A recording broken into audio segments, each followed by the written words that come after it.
Hello, ladies and gentlemen. Welcome back to boy GhostGG, and today we are checking out Beast of Reincarnation is a stunning action RPG with a tactical twist from IGN. This is our first look at Beast of Reincarnation, and it is, if you guys don't know, this is a game by Game Freak, which famously have done Pokemon from from who knows how long. They have been doing Pokemon games, and this is their first time going into like a triple A action RPG route, and this is our first look at real gameplay from it. So let's get right into it.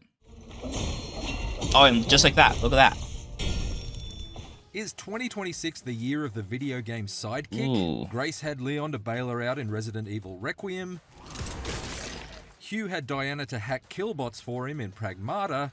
And Swordmaster Emma has very good boy Ku to bring a bit of magical aid to her crossbow and blade in Beast of Reincarnation. At a recent Bilibili Game First Look event in Shanghai, I got to go hands-on with the first 2 hours of the stunning post-apocalyptic action RPG from Game Freak, the development team best known for being at the helm of the Pokemon series for the past 3 decades. Yeah, I'm okay, happy so to they've been report doing it that from the based on jump. the opening chapter of Beast of Reincarnation's story, Game Freak seems to have successfully switched from catching 'em all to violently dispatching 'em all in this addictive new adventure that follows a deadly dynamic duo. Cool. Let's go.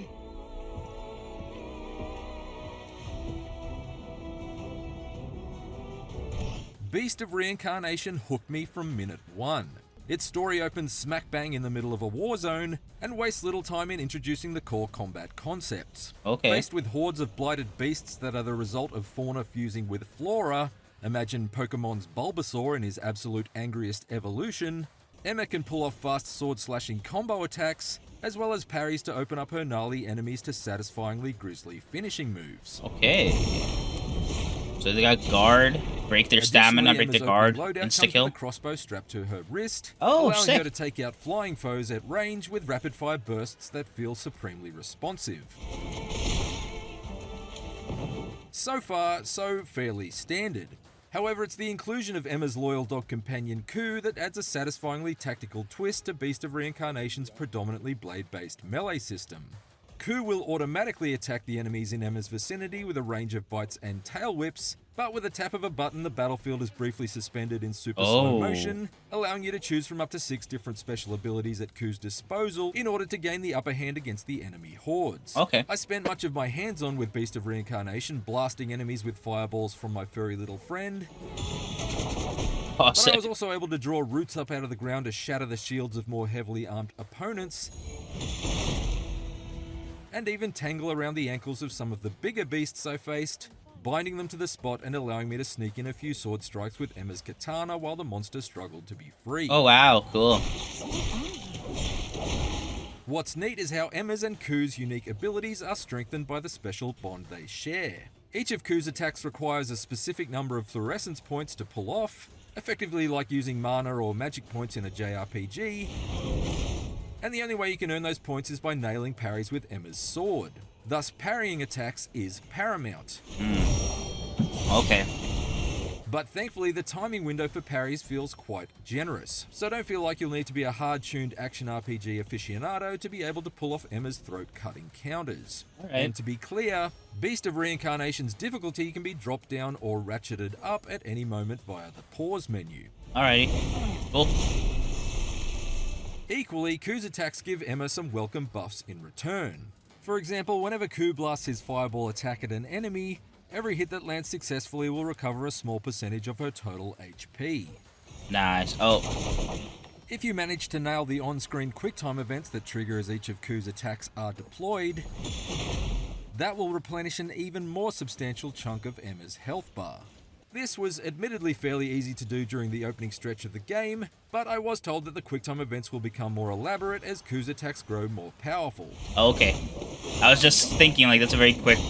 If it's the same quick time each time, not really hard, is it? I suggest you search for clues there first.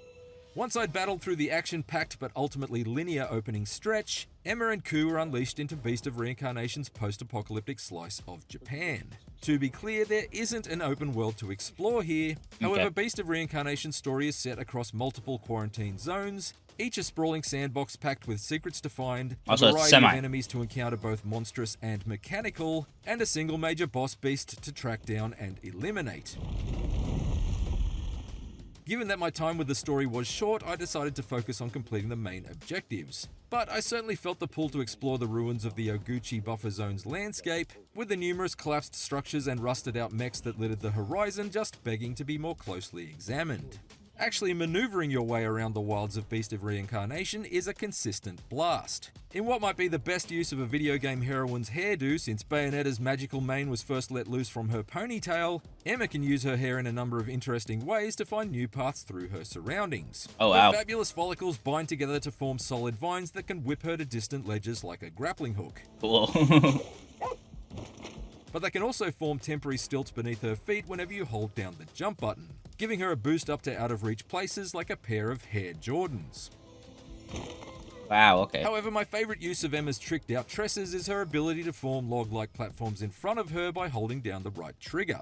Not only is this useful for creating bridges across gaps in the terrain, but I found it to be a great way to get the jump on groups of enemies I spotted wandering the world.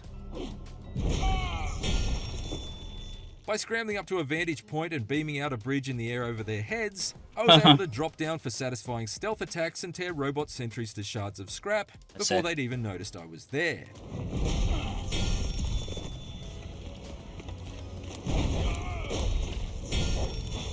Meanwhile, Ku isn't just a battle-ready buddy, he's equally as useful outside of combat. Not only does he alert Emma to any enemies nearby, Is someone there, Ku? but he also sniffs out item crates that contain everything from crafting ingredients to armor sets and weapons. Do you have something, Ku?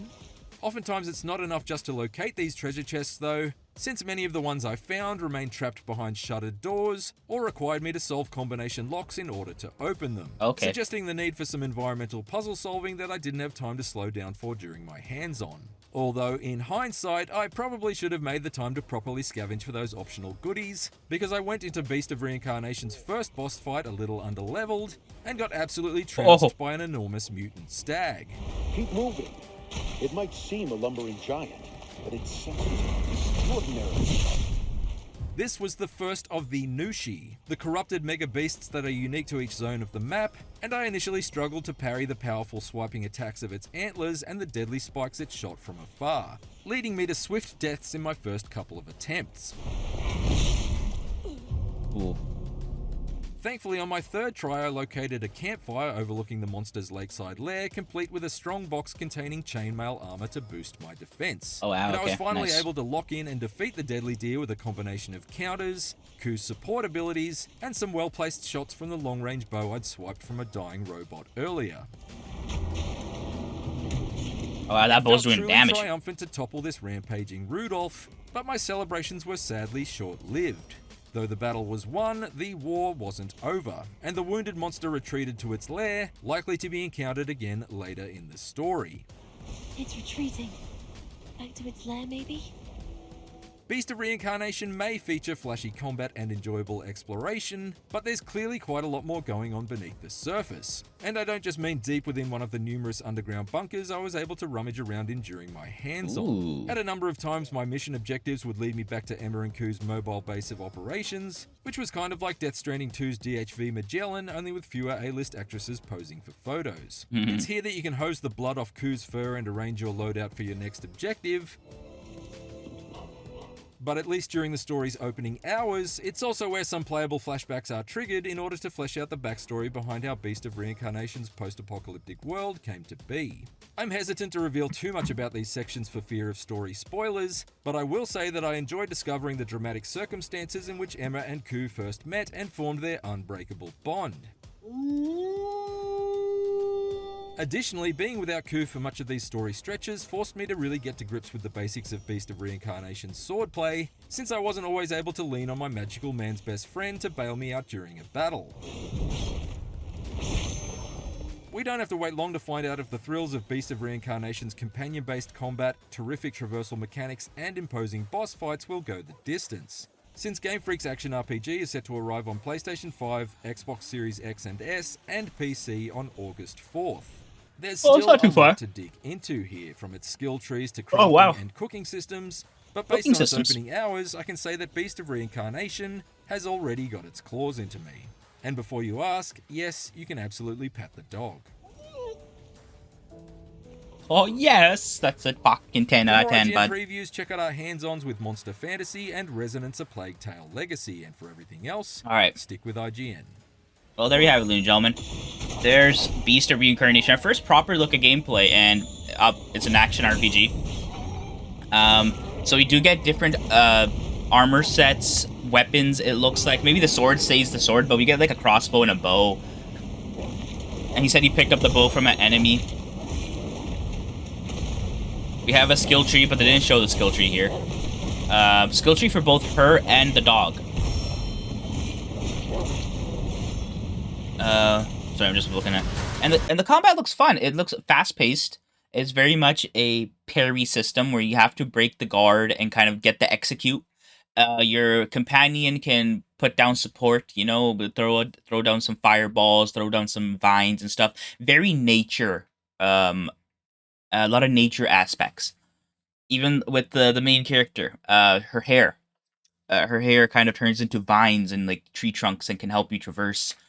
I wonder what the story behind all that's going to be. Maybe after post-apocalyptic, some shit happened and they got attuned with nature or something. Seeing how like the animals are kind of affected by like the blight.